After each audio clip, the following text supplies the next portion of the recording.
All right, let's talk about something that's really shaking things up in the leadership world. It's this idea of fierce leadership. We're going to break down what it is, why it's suddenly so important, and maybe most crucial of all, how you can do it without just coming off as a jerk. Ready? Let's dive in. So let's start with a big question, one that might even feel a little uncomfortable. For so long, we've been told the ideal leader is, well, nice, right? Someone who builds consensus and keeps everyone happy. But in the world we live in now, with all its disruption and crazy competition, you have to wonder, is nice really cutting it anymore? Is it enough to actually get things done? This is exactly the tension that fierce leadership asks us to look at, head on. Okay, so before we can really answer that, we've got to make sure we're all talking about the same thing. Let's dig into the core philosophy here and figure out what fierce even means when we're talking about leadership. At its core, fierce leadership is really about one thing: cutting through all the fluff. It's about being direct. It's about holding people accountable. And yeah, that includes yourself. It means you don't run away from the hard conversations. It's this intentional move away from just being agreeable for the sake of it, and instead focusing on what actually drives results. Now, I gotta be super clear about something right up front. This is not, I repeat, not a free pass to be a jerk. That's not what this is about at all. When we say fierce here, we're not talking about being aggressive or harsh. We're talking about being incredibly clear. We're talking about having the guts to face problems directly and being totally committed to your mission and the people on your team. So that kind of begs the question, right? Why this? Why now? What's going on in the world that's making this style of leadership so necessary all of a sudden?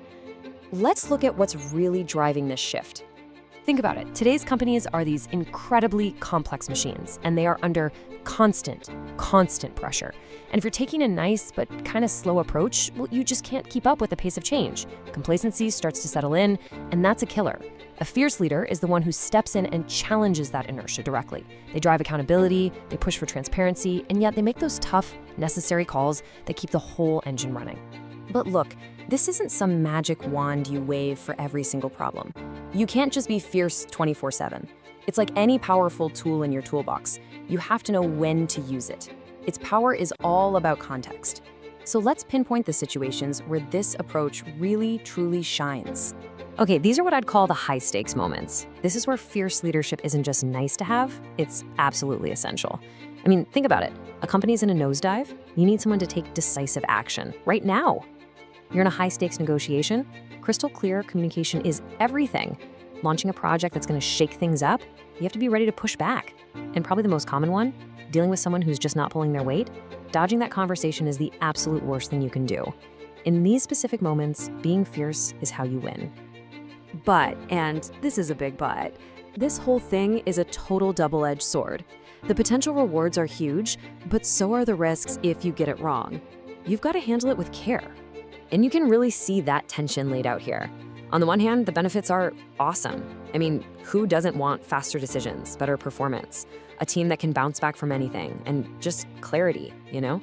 But then you look at the other side. If you mess this up, you can absolutely destroy morale. You can make people so scared to speak up that you kill psychological safety. And you can just be seen as an aggressive bully. So the whole thing is a balancing act. It all comes down to a really high level of emotional intelligence. You gotta know when to push, when to pull back and listen, and have the empathy to be direct without being destructive. I love this quote because it just nails it. The idea, the principle, is to be fierce, be direct, be accountable. But how you do it, how you put it into practice every single day, has to come from a place of compassion. You have to respect the person you're talking to. If you lose that compassion, the whole thing just crumbles. So this is the main takeaway, the crucial point. It's all about that balance. It's not a choice between courage or compassion.